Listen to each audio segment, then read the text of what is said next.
మాకప్ప చెప్పు అంటారు కదా. దొంగోనికి చెప్పే లాభం అన్నారు. కొంతమంది గుడి ముందర చెప్పులు కూడా ఎత్తుకపోతారు. మామ అల్లులు అంతకంటే అతనికంటే కనుడు ఆచంట మల్లన్న అని మామ గుడిని మింగితే అల్లుడు గుడిలో ఉన్న లింగాన్ని కూడా మింగే రకం చూసినాం.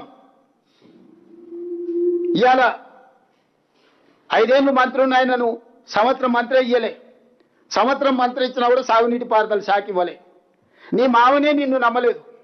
నువ్వు ఎంత కేటుగానువో, కమిషన్లో ఎంత అదనంగా వసూలు చేసినావో తెలిసి ఆయన లక్కీ నెంబర్ 6% ఆయనదైతే నా లక్కీ నెంబర్ 3% అని ఈయన వసూలు చేసిండు.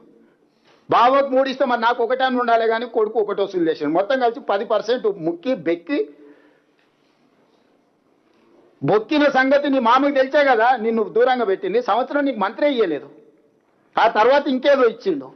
ఇప్పుడు వచ్చేసి మమ్మల్ని అడుగుతుండు నాకు ఇచ్చేసే శాఖ అని.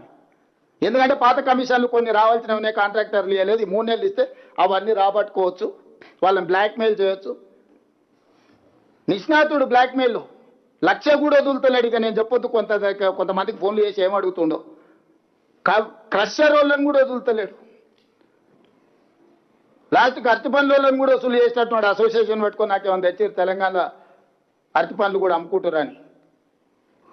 ఆంధ్ర విద్యా సంస్థల్ని బ్లాక్మెయిల్ చేసి పాలు కొనిపిస్తున్నాడు.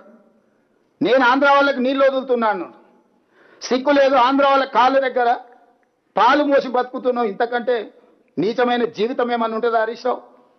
నారాయణ చైతన్య కాలేజీలు తెలంగాణ ప్రజల రక్తం పీలుస్తుందని మీరు తెలంగాణ ఉద్యమం సందర్భంలో చెప్పిన నువ్వు ఈరోజు అదే నారాయణ చైతన్య పాలు మోసి బతుకుతున్నావు. ఇంతకంటే నీచమైన బతుకు, మోచేతి నీళ్లు దాగి బతికే నా ఒక బతుక నీది.